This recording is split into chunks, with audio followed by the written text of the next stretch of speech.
예, 여러분 안녕하십니까? 영암교회 365 성경통독 전도서 개요를 담당하는 서우진 목사입니다. 우리가 계속해서 말씀을 읽어가는 가운데 있는데 여러분 이 영상을 언제 보시든지 여러분 여기까지 왔으면은 구약의 절반 이상을 여러분이 보셨다는 것입니다. 힘을 내시고 계속해서 우리가 말씀 가운데 나아갔으면 좋겠습니다. 여러분 우리가 이 전도서를 보게 되면은 사실 이 전도서의 구성이 시편 그리고 잠언 바로 그 다음에 있습니다. 시편 여러 가지로 우리가 이해하기가 어렵지 않은 그런 말씀들이 많습니다. 잠언 여러 가지로 좋은 말씀들이 우리에게 아주 익숙하게 들려오죠. 그러나 이 전도서만큼은 사실 우리가 물론 우리에게 잘 알려지는 그런 말씀들도 많이 있지만 그러나 한편으로는 이제까지 내려왔던 그 시편과 잠언의 흐름에 비해서 다소 동떨어져 있는 그런 말씀처럼 느껴질 때가 있습니다. 아니 이 전도서 자체가 이 성경에 어울리지 않는 그러한 말씀들이 몇 가지가 사실 들어있는 것처럼 보여서 우리가 이 전도서를 읽을 때에 사실 이 전도서가 어떻게 시작합니까? 헛되고 헛되며 모든 것이 헛되다라고 그렇게 시작하지 않습니까? 읽을 때에 내가 이 말씀을 읽는 것이 과연 의미가 있나? 라고 하는 그러한 의문이 가끔 가다가 들 때가 있습니다.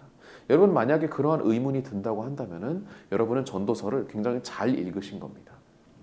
정상입니다. 이 전도서의 말씀 자체가 그러한 의문이 들게끔 하는 그러한 말씀, 그러한 의문이 들었기 때문에 기록된 말씀이고 읽는 사람으로 하여금 그런 의문이 들게 해야 하는 그런 말씀이라는 것을 우리가 기억하면서 다시 한번 이 전도서를 담담하게 우리가 읽어 내려갔으면 좋겠습니다. 오늘 시간에는 이 전도서를 간략하게 한번 그 내용과 그리고 그 특징들을 살펴보도록 하겠습니다. 전도서의 기본적인 정보들을 한번 살펴보도록 하죠. 여러분 이 전도서의 저자는 당연히 솔로몬이라고 우리가 알고 있습니다. 전도서 1장 1절 그리고 1장 12절에 보면은 다윗의 아들 예루살렘 왕 전도자의 말씀이라. 누구겠습니까? 솔로몬이죠. 12절에도 나 전도자는 예루살렘에서 이스라엘의 왕이 되어. 또 솔로몬 스스로를 이야기하는 내용입니다. 그런데 기본적으로 많은 학자들이 이 전도서를 솔로몬이 이렇게 물론 기록한 그런 내용들이 있겠지만 그러나 그보다 더 후대에 기록되었을 가능성들도 함께 보고 있습니다. 왜냐하면 이 전도서에 흐르는 대부분의 문체가 사실 굉장히 좀 암울하고 염세적이고 또 회의적인 그러한 내용들이 많기 때문에 이 문학적인 분위기상 포로기 이후에 쓰여졌을 가능성이 있다라고 그렇게 보는 학자들도 많이 있습니다.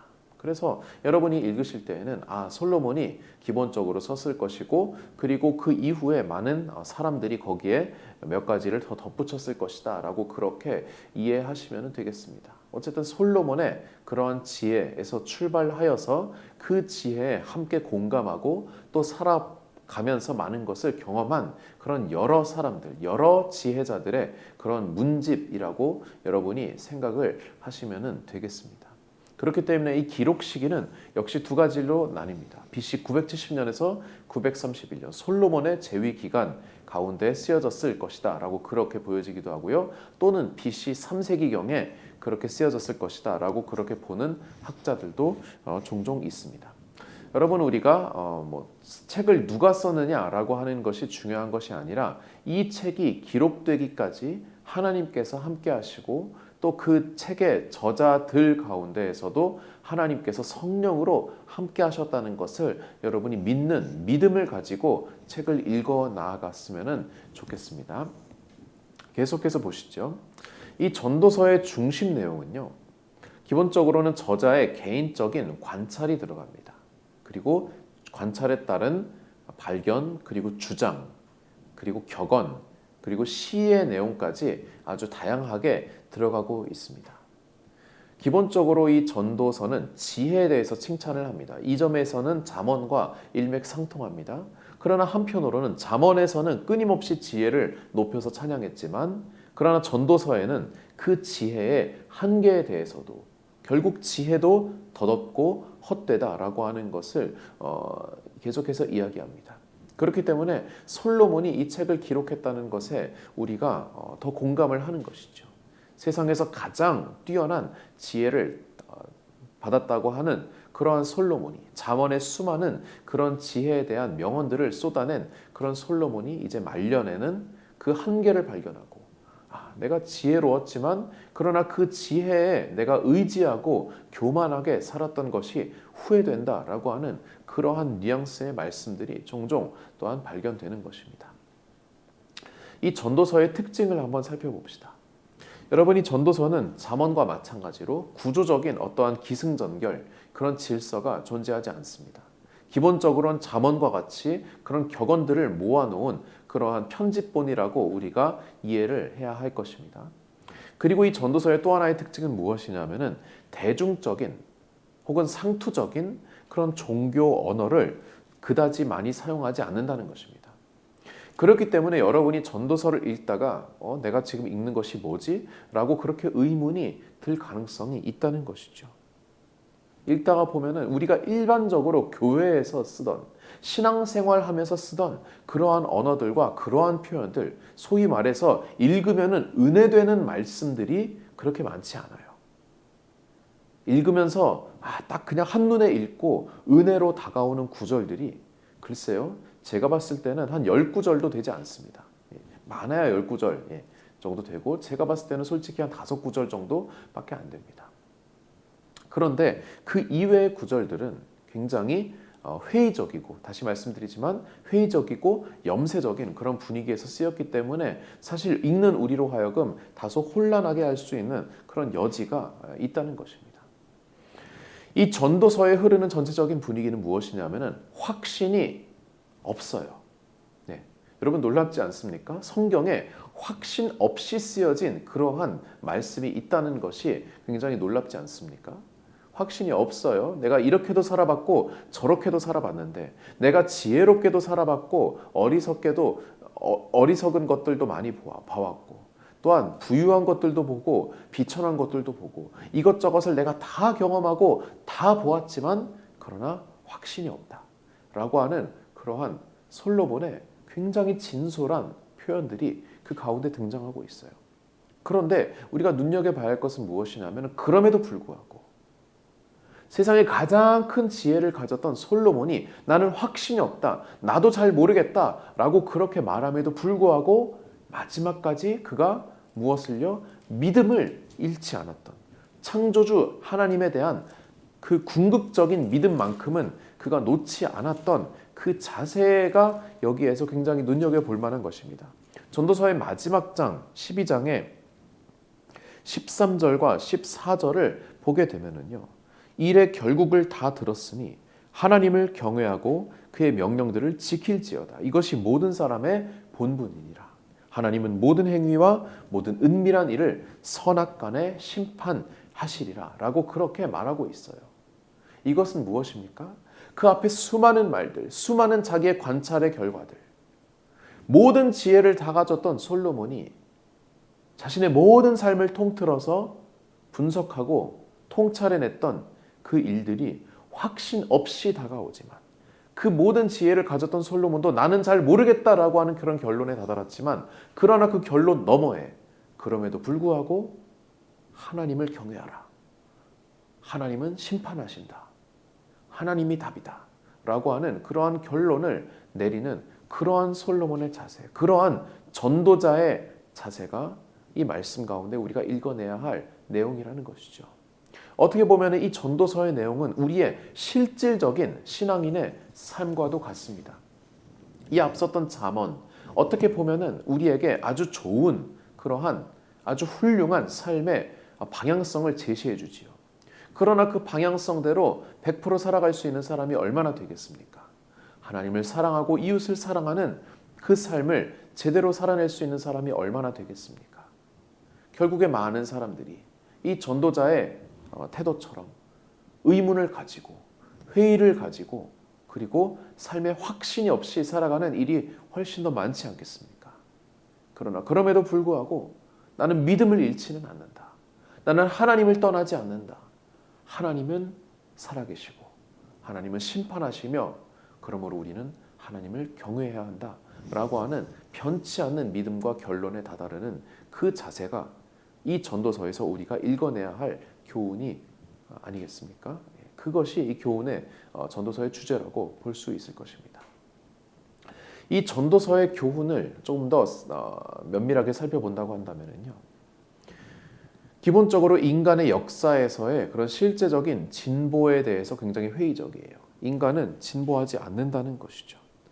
우리가 잘 알고 있는 말씀 9절에 이미 있던 것이 후에 다시 있겠고 1장 9절에 이미 한 일을 후에 다시 할지라 해 아래는 새 것이 없다 라고 하는 그러한 관점, 모든 것이 헛되고 헛되며 헛되고 헛되니 모든 것이 헛되도다 라고 하는 이러한 1장 2절의 말씀, 그런 것들을 통하여서 기본적으로 인간의 역사는 진보하지 않는다는 것을 전도자는 느끼고 있는 것이죠. 두 번째로 하나님이 창조한 세상에 어떠한 목적이 있는지 발견할 수 없다. 여러분 굉장히 역설적이죠. 하나님께서 이 세상을 창조하신 것에 대하여서 그 누구도 의문을 가지고 하나님의 선하심과 하나님의 의지에 대해서 그 누구도 의문을 가지지 않았지만 그러나 전도자는 여기에 대해서 의문을 제기하는 겁니다. 그리고 발견하는 것이죠. 창조한 세상에 어떠한 목적이 있는지 발견할 수 없다. 나는 모르겠다. 하나님의 뜻을 나는 모르겠다 라고 하는 것으로 나아가는 것입니다. 세 번째로 의인으로 살던 악인으로 살던 인생은 뭐예요? 고난이다 라고 하는 내용입니다. 우리가 잘 알고 있는 말씀, 지나치게 의인이 되려고 하지 말고 지나치게 지혜자가 되려고 하지 말아라. 여러분 이것이 무슨 말입니까? 힘을 다하여서 의인이 되고 지혜자가 되어야 한다는 그러한 말씀이 옳은 것 아니겠습니까? 그러나 솔로몬은, 전도자는 의인으로 살던 악인으로 살던 기본적으로 인생은 고난이다라고 하는 것을 어떻게 보면 우리의 가슴에 더 많이 다가오는 이 명제를 여기에서 이야기하고 있는 거예요. 그러면서 행운과 불행은 똑같이 일어난다. 여기에서 고개를 끄덕일 우리 성도님들이 많이 있지 않겠습니까? 내가 착하게 살아도 악한 일이 일어날 수 있고 악하게 살아도 좋은 일이 일어날 수 있는 것이 우리의 인생입니다. 기본적으로 하나님께서는 우리에게 선하게 살면은 하나님께서 복을 내리고 악하게 살면은 저주를 내린다라고 말씀하시지만 그러나 실제 우리의 삶을 보게 되면은 그렇게 칼로 자르듯이 자로 잰 듯이 그렇게 우리의 인생이 선과 악으로 그리고 화와 복으로 갈려지는 것이 아니라는 것을 명확하게 다시 한번 언급을 해주고 있는 것이죠. 그리고 마지막으로 이 전도서의 교훈은 인간의 죽음을 피해갈 수 없다. 그리고 이 죽음 앞에서 인간이 참으로 무력하다는 것을 보여주고 있습니다. 특별히 전도서의 후반부에 가면은 죽음에 대한 이야기가 많이 나옵니다. 아마도 솔로몬이 말년에 이것을 저작했기 때문에 그의 죽음이 얼마 남지 않았음을 보고 그리고 죽음 앞에서 무력한 스스로 그리고 여러 인간들을 보면서 그것을 더 느끼지 않았을까 싶은데요. 그러면서 더욱더 이 회의적이고 염세적일 수밖에 없는 이유가 그 죽음에 대한 것이다 라고 하는 그러한 통찰 또한 내걸고 있습니다. 그래서 이 전도서는 사실 이 앞선 잠언과 굉장한 대조를 이루고 있는 것처럼 보입니다. 잠언의 기본적인 말씀은 어떤 것들입니까? 지혜로운 선택은 좋은 결과를 낳고 어리석은 선택은 나쁜 결과를 낳는다. 구약에서 계속해서 흐르고 있는 그런 신명기적인 교훈이 잠언에도 계속해서 반복되고 있는 것이 사실이에요. 모든 화복은 하나님께 있다. 하나님의 말씀을 따르고 순종하면 복을 받고 하나님의 말씀을 따르지 않고 불순종하면 저주를 받는다라고 하는 기본적인 그런 하나님의 말씀하신 명제가 이 잠언에도 그대로 담겨져 있죠. 그렇기 때문에 이 잠언에서는 논리적인 낙관론을 펼칩니다. 하나님의 뜻대로 살면은 지혜롭게 살면은 좋은 결과가 있다. 하나님의 뜻대로 안 살면은 나쁜 결과를 얻는다라고 하는 그러한 결과가 나옵니다. 그러나 전도서는 이와는 대조적으로 보입니다. 어떻습니까? 꼭 그렇지만은 않다라고 그렇게 말하고 있는 것이죠. 또 그렇다고 해서 완전히 반대로 그렇게 이야기하는 것도 아니에요. 어리석게 살면은 좋은 결과를 낳고 지혜롭게 살면은 나쁜 결과를 낳는다는 것도 아니고 그냥 꼭 그렇지는 않다. 이런 일도 있고 저런 일도 있다. 설명하기 어려운 신비가 우리의 삶 속에 너무나도 많다. 그렇기 때문에 우리의 삶에 일일이 해결책을 제시하는 것은 더욱더 어렵다라고 더욱더 현실적인 조언을 우리에게 해줍니다. 말하자면 잠언이라고 하는 것은 낙관적으로 굉장히 긍정적으로 세상을 바라보는 그러한 하나의 창. 말하자면 우리의 인생의 방향을 제시해주는 이렇게 살아야 합니다. 라고 하는 것을 우리에게 보여준다고 한다면 전도서는 그렇지만 이렇게 살아도 결과가 꼭 좋은 것만은 아닙니다. 라고 하는 현실을 우리에게 알려주는 그러한 조언자라고 우리가 볼 수 있습니다. 그런 의미에서 잠언이라고 하는 이 성경의 친구는 우리에게 방향을 제시해주는 친구. 전도서라고 하는 친구는 우리에게 현실을 알려주는 친구라고 하는 두 명의 친구가 이 말씀 가운데 우리 곁에 양옆에 있는 것이라고 생각을 하시면 되겠습니다. 그렇다면 잠언과 전도서가 서로 대치되느냐? 그렇지는 않다는 것이죠. 공통적으로 가르치는 것이 있습니다. 전도서도 잠언도 똑같이 하나님에 대한 신뢰와 하나님에 대한 경외를 그 주제로 삼습니다. 아까 말씀드린 비유처럼 우리에게 좋은 것, 맞는 말을 해주는 그러한 친구가 있다고 한다면 우리에게 현실적인 이야기를 해주는 쓴소리를 해주는 그런 친구가 있다고 한다면 그 두 친구 모두 공통적으로 어떻게 해요? 우리가 잘 되기를 바라는, 내가 잘 되기를 바라는 그러한 사랑의 마음이 있는 것이죠. 그리고 나아가서 우리가 하나님께로 더욱더 나아가고 하나님을 신뢰하고 하나님에 대한 믿음을 잃지 않고 하나님의 뜻대로 살아가기를 바라는 그러한 마음이 이 가운데 공통적으로 있다는 것입니다.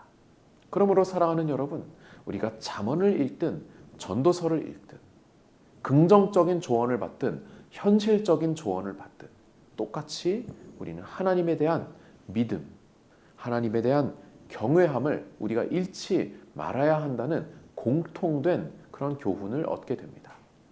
여러분, 계속해서 통독 가운데 이 전도서의 말씀을 읽어 내려가시면서 마치 내 주위에 자꾸만 쓴소리를 하지만 가끔은 듣기 싫은 소리를 하지만 가장 현실적인 조언을 해주는 그런 친구의 이야기를 듣는다라고 우리가 생각을 하면서 그렇게 상상을 하면서 하나님께 더욱더 가까이 나아가는 그런 통독의 시간이 되기를 주님의 이름으로 축복하고 기원합니다. 이것으로 전도서의 개요를 마치도록 하겠습니다. 감사합니다.